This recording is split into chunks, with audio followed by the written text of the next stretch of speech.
नमस्कार।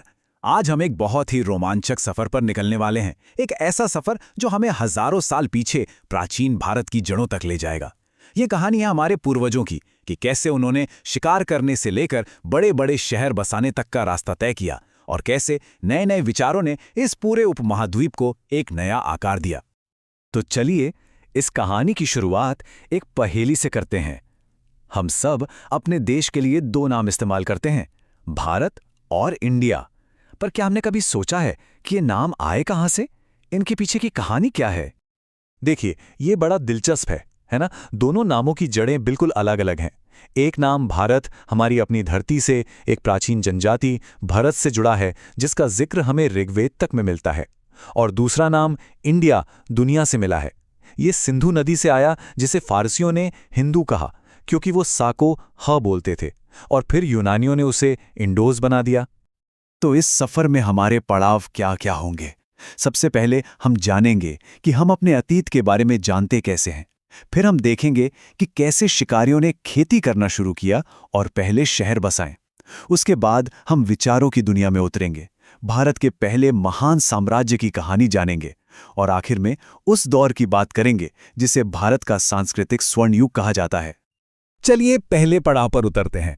इतिहास कोई एक किताब नहीं है जिसे किसी ने लिख दिया हो। नहीं, ये तो जासूसी करने जैसा है, अलग अलग सुरागों को जोड़कर एक पूरी तस्वीर बनाना। तो ये सुराग आखिर मिलते कहां से हैं? देखिए, इतिहासकारों के पास मोटे तौर पर दो तरह के सुराग होते हैं। एक है पुरातात्विक, मतलब वो चीजें जो जमीन की खुदाई से मिलती हैं, जैसे पुराने पत्थर के औजार, सिक्के या अशोक के स्तंभों पर लिखे संदेश। और दूसरे हैं साहित्यिक स्रोत, यानी लिखी हुई चीजें, जैसे हमारे वेद पुराण या फिर कौटिल्य का अर्थशास्त्र। असली कहानी तब बनती है जब इन दोनों को एक साथ जोड़कर देखा जाता है। अब बात करते हैं मानव इतिहास के सबसे बड़े बदलावों में से एक की। वो लंबा सफर जो शुरुआती इंसानों के खाने की तलाश में भटकने से शुरू हुआ और बड़े बड़े शहर बसाने पर खत्म हुआ। ये एक जबरदस्त बदलाव था। पाषाण युग को हम तीन हिस्सों में देख सकते हैं। पहले पुरापाषाण काल में इंसान बस शिकारी था। फिर मध्य पाषाण काल में मौसम थोड़ा बदला और औजार भी बेहतर हो गए।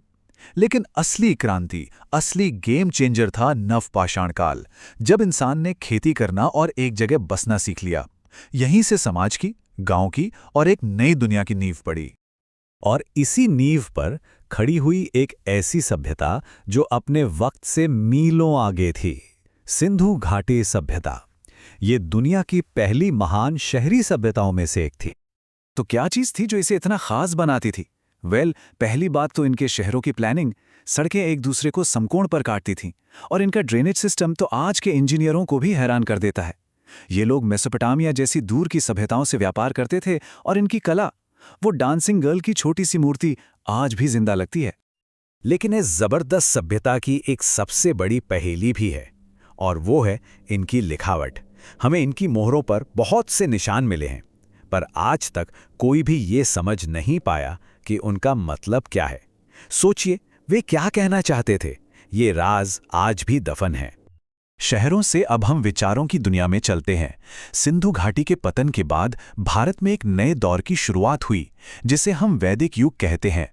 इसी दौर में भारत की सोच और समाज की वो बुनियाद रखी गई जिसका असर आज भी दिखता है। अच्छा, वैदिक काल को भी हम समझने के लिए दो हिस्सों में बांट सकते हैं।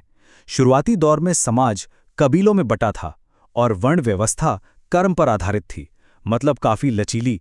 लेकिन बाद के दौर में जब लोहे का इस्तेमाल बढ़ा और खेती बड़े पैमाने पर होने लगी, तो समाज ज्यादा जटिल हो गया। अब राजा बहुत शक्तिशाली हो गए और वर्ण व्यवस्था जन पर आधारित होकर बहुत कठोर हो गई। अब जब समाज इतना जटिल हो रहा था और यज्ञ कर्मकांड बढ़ रहे थे, तो कुछ लोगों के मन में सवाल उठने लगे। उन्होंने सोचना शुरू किया कि क्या मोक्ष पाने का कोई और रास्ता भी है? और इसी सोच ने एक दार्शनिक क्रांति को जन्म दिया। और इन्हीं में से एक जवाब आया बौद्ध धर्म के रूप में, जिसकी बुनियाद है ये 4 आर्य सत्य। पहला, जीवन में दुख है। दूसरा, दुख का कारण हमारी इच्छाएं हैं। तीसरा, इन इच्छाओं को खत्म करके दुख को खत्म किया जा सकता है। और चौथा, इसे खत्म करने का एक रास्ता है, अष्टांगिक मार्ग। ये एक बहुत ही सीधी और तार्किक बात थी जिसने लाखों लोगों को अपनी ओर खींचा। विचारों की दुनिया में तो क्रांति हो ही रही थी, लेकिन जमीन पर भी कुछ बहुत बड़ा होने वाला था। अब तक जो भारत छोटे छोटे राज्यों में बटा हुआ था, वो पहली बार एक झंडे के नीचे आने वाला था। भारत का पहला महान साम्राज्य बनने वाला था। और ये कहानी शुरू होती है साल 322 ईसा पूर्व में।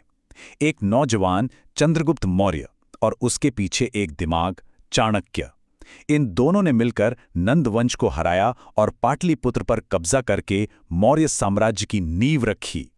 इस साम्राज्य का सबसे मशहूर शासक बना अशोक। लेकिन अशोक की महानता की कहानी एक जंग के मैदान से शुरू होती है। कलिंग के युद्ध में जीत तो मिली, लेकिन लाखों लोगों की मौत ने अशोक को अंदर से हिलाकर रख दिया। और इसी एहसास ने जन्म दिया एक नए फलसफे को। अशोक ने ऐलान किया कि असली जीत हथियारों की नहीं, बल्कि धम्म यानी नेकी और नैतिकता की होती है। और इसके बाद उन्होंने हमेशा के लिए युद्ध को त्याग दिया। तो आखिर ये धम्म था क्या? क्या ये कोई नया धर्म था? नहीं, ये तो एक नैतिक कोड था। एक ऐसा तरीका जिससे इतने बड़े और अलग अलग तरह के लोगों वाले साम्राज्य पर शांति से शासन किया जा सके। इसमें अहिंसा थी, सभी धर्मों के लिए सहिष्णुता थी, बड़ों का आदर था और लोगों की भलाई के काम थे। मौर्यों के पतन के बाद कुछ सदियों तक भारत में कोई एक बड़ी ताकत नहीं रही। लेकिन फिर भारत ने एक और सुनहरा दौर देखा, जिसे हम गुप्त काल कहते हैं। ये वो समय था जब भारत में कला, विज्ञान और साहित्य अपने चरम पर थे। इसे स्वर्ण युग क्यों कहते हैं? क्योंकि इस दौर में ज्ञान और कला का एक तरह से विस्फोट हुआ।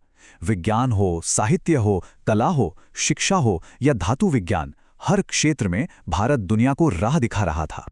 जरा सोचिए, इसी दौर में आर्यभट्ट ने दुनिया को शून्य का कॉन्सेप्ट दिया। इसी दौर में कालिदास ने अभिज्ञान शाकुंतलम जैसे नाटक लिखे। दुनिया की सबसे बड़ी यूनिवर्सिटी नालंदा यहीं बनी। और दिल्ली का वो लौ स्तंभ भी इसी दौर की देन है, जिस पर आज 1600 साल बाद भी जंग नहीं लगी है। वाकई कमाल का दौर था। अब गुप्तों के बाद भारत की कहानी किसी एक साम्राज्य की नहीं रही। कहानी अब रीजनल हो गई थी। दक्षिण में चोल, पूर्व में पाल और दक्कन में राष्ट्रकूट जैसे ताकतवर राजवंश उभरे। इन सबने अपने अपने इलाकों में कला और संस्कृति को खूब बढ़ावा दिया, जिससे भारत की विविधता और भी ज्यादा रंगीन हो गई। तो चलिए इस सफर को हम वहीं खत्म करते हैं जहां एक बड़ा रहस्य आज भी जिंदा है, एक सवाल के साथ। अगर कभी हम सिंधु घाटी की उस रहस्यमयी लिपि को पढ़ने में कामयाब हो गए, तो सोचिए इतिहास की कितनी किताबें फिर से लिखी जाएंगी। उस महान सभ्यता के और कितने राज हमारे सामने आएंगे। इसका जवाब अभी भविष्य में छिपा है।